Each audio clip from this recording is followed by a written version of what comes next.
3 tahun yang lalu sudah kita stop nikel,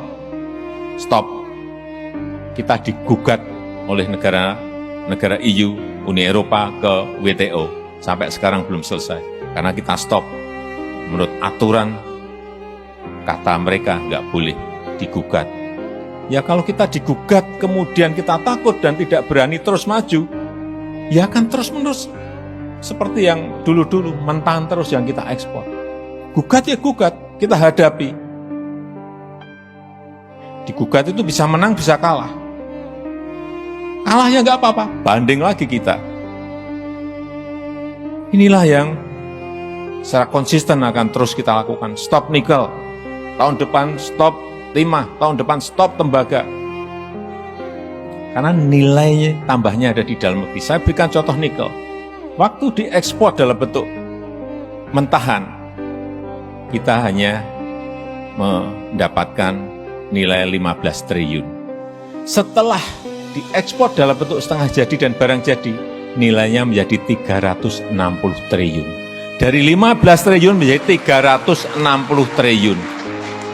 Baru satu barang. Kalau barang yang lain, tembaga nanti begitu ini smelter di Gresik selesai.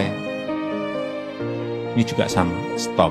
Tidak ada lagi yang namanya ekspor tembaga. Semuanya harus dikerjakan jadi barang jadi di negara kita Indonesia. Saya baru saja ke Tembagapura melihat Freeport, dan perlu saya sampaikan kepada para senior, para sesepuh, bahwa Freeport sekarang ini mayoritas sudah milik Indonesia, bukan milik perusahaan Amerika lagi.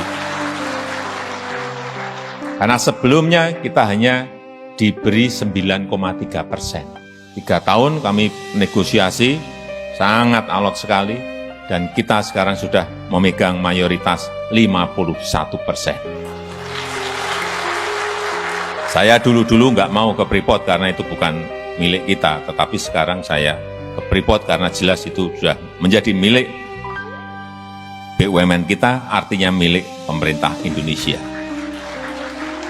Dan juga yang saya senang waktu ke sana saya cek ini karyawannya. Saya dengar banyak yang boleh, enggak Pak. Sekarang 98% itu adalah Indonesia. Dan yang saya senang lagi, 40% itu adalah Papua. Masyarakat Papua. Ini ada sebuah transformasi teknologi, ada sebuah transformasi ekonomi yang kadang-kadang kita nggak sadar. Saya baru sadar setelah masuk ke sana, baru sadar bahwa ini transformasi ekonomi yang kita lakukan. Kalau ini konsisten kita terus lakukan, tanpa kita takut digugat, tambah nilai tambah nanti akan melompat. Saya suruh ngitung kemarin Bu Menteri Keuangan, coba dihitung, kita dari Freeport ini dapat berapa sih? Dulu ya dapat dividen 9%. Sekarang kita dapat dividennya 51%, dapat pajaknya jelas lebih besar, dapat penerimaan negara bukan pajak PNBP lebih besar, kemudian dapat biaya ekspor juga